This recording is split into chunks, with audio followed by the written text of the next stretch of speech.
group of 7 leaders gather in the scenic French town of Evian-les-Bains to mount further diplomatic and economic pressure on Moscow.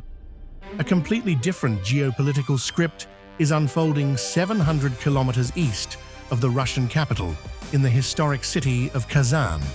where Russian President Vladimir Putin is warmly rolling out the red carpet for heads of state from the Association of Southeast Asian Nations.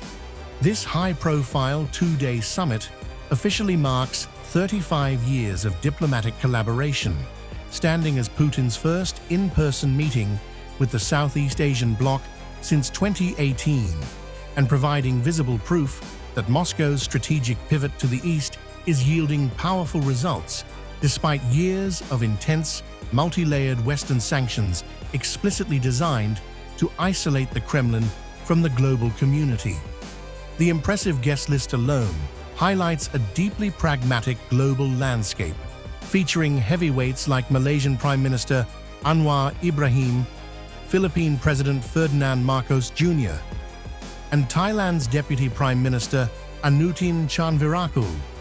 alongside the prominent prime ministers of Vietnam, Cambodia, and Laos, leaders representing nations that mostly supported the United Nations General Assembly resolution condemning the invasion of Ukraine 5 years ago,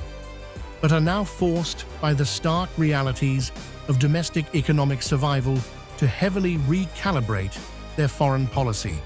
The ultimate driving force behind this massive diplomatic shift is long-term energy security for Southeast Asia's 680 million people, whose rapidly accelerating economies are intensely hungry for power at a time when parallel conflicts across the Middle East have effectively closed the vital Strait of Hormuz, choking off primary maritime shipping corridors and leaving developing Asian nations highly vulnerable to sudden supply shortages and skyrocketing fuel prices. Enter Vladimir Putin,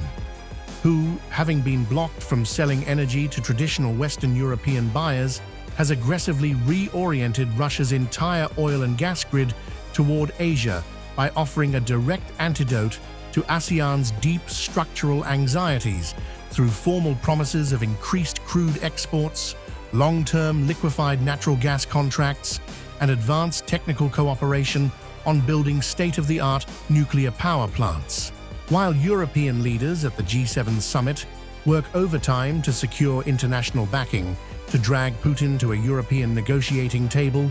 this stark global split screen reveals that while the West attempts to squeeze Russia completely out of the international economy,